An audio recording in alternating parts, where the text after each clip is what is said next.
Contoh misalkan di Orde Lama kita peroleh yang namanya kebebasan tapi kesejahteraan tidak. Orde Baru kita peroleh kebebasan, kesejahteraan kita punya. Hari ini yang ingin kita tanyakan adalah apakah kita peroleh kesejahteraan? Apakah kita peroleh kebebasan?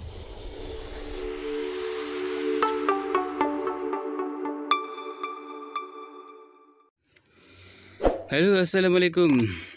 Salam sejahtera untuk kita semua. Kali ini Bang Kotan mau menuju Hotel Kristal ya, untuk acara buka bersama bareng teman-teman kantor. Hotel Kristal Jakarta. Tapi sebelumnya sambil mengisi waktu perjalanan, Bang Kotan mau mereview ataupun memberikan opini terkait dengan isu yang lagi hangat diperbincangkan, yaitu terkait dengan koordinator aksi BMSI ya, yang mengatakan bahwa Orde Lama dan Orde Baru itu kesimpulannya adalah lebih baik ketimbang rejim saat ini. Sontak para aktivis 98 pun ataupun aktivis reformasi langsung meluruskan statement dari koordinator BMSI tersebut. Berikut pernyataan lengkap dari koordinator BMSI yang membuat para aktivis 98 kebakaran jenggot. Tentang kesejahteraan. Hari ini contoh misalkan di Orde Lama kita peroleh yang namanya kebebasan tapi kesejahteraan tidak. Orde Baru kita peroleh kebebasan, kesejahteraan kita punya. Hari ini yang ingin kita tanyakan adalah apakah kita peroleh kesejahteraan? Apakah kita peroleh kebebasan? Koordinator Pusat Badan Eksekutif Mahasiswa Seluruh Indonesia, BEMSI Kaharudin, berpendapat mengenai tuntutan-tuntutan yang disampaikan oleh para mahasiswa dalam demo tanggal 11 April tahun 2022 lalu. Koordinator BEMSI tersebut menyampaikannya pada acara salah satu stasiun televisi swasta nasional bersama Hotman Paris pada hari Kamis, tanggal 14 April tahun 2022. Pada acara tersebut, Koordinator BEMSI mempertanyakan terkait Undang-Undang UU tentang Ibu Kota Negara (IKN) yang hanya dibuat dalam waktu 40 hari saja. Kaharudin berpendapat, dana pembangunan IKN dapat ditunda dan dialokasikan ke kebutuhan dasar masyarakat. Kaharudin lalu mengatakan bahwa mahasiswa pada demo tanggal 11 April lalu menuntut janji-janji kampanye Presiden Jokowi yang hingga kini dianggap belum terlaksana. Saya dari Riau, di luar Pulau Jawa juga kita sepakat bagaimana sentris, jangan sampai ekonomi di Pulau Jawa saja. Tapi hari ini kita perlu kaji ulang lagi, tunda dulu. Karena kondisinya saat ini APBN yang digunakan itu untuk kebutuhan dasar rakyat. Anda juga mahasiswa juga menuntut janji kampanye dari Presiden Jokowi. Janji yang mana yang Anda merasa belum dipenuhi? Janji kampanye yang mana? Ya, pertama yang 12 tuntutan terkait tentang pelemahan KPK ya. Itu kan ada 12 tuntutan kita.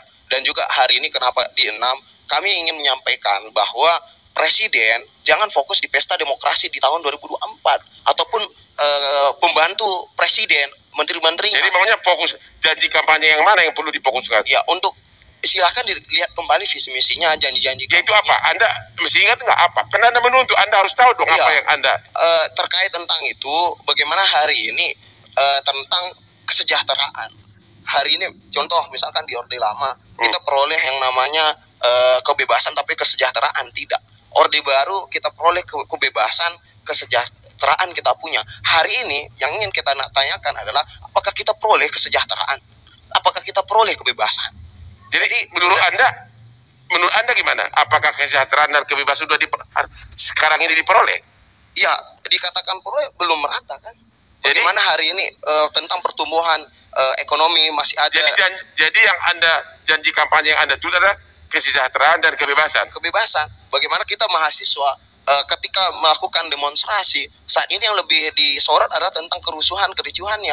Merespons pernyataan itu, Hotman Paris pun menanyakan kepada Kaharudin mengenai janji-janji Jokowi yang sampai saat ini belum dilaksanakan.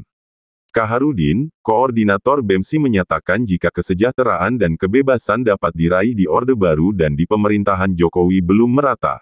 Kaharudin pun mengatakan, agar Presiden Jokowi dan menteri-menteri di kabinetnya untuk tidak hanya fokus pada pemilu 2024 tetapi juga ikut memikirkan kesejahteraan sesuai dengan visi misi beliau. Selain itu, Kaharudin juga menyinggung soal Orde Lama dan Orde Baru yang dia sebutkan kesejahteraan dan kebebasan didapat di zaman yang dipimpin oleh Soekarno dan Soeharto.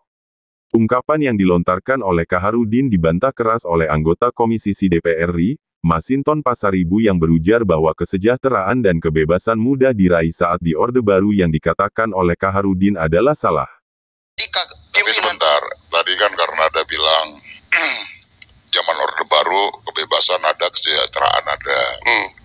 Itu saya rasa nggak tahu, tolong diralat aja itu.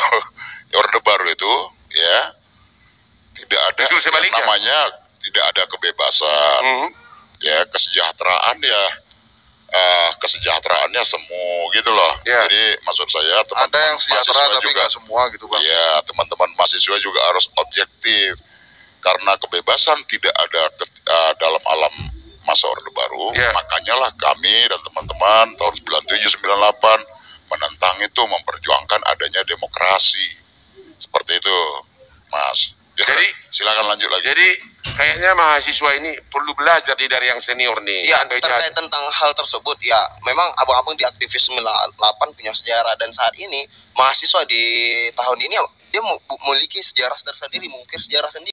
Adanya kesalahan pengucapan dari ketua BEMSI tersebut sontak mengundang komentar warganet.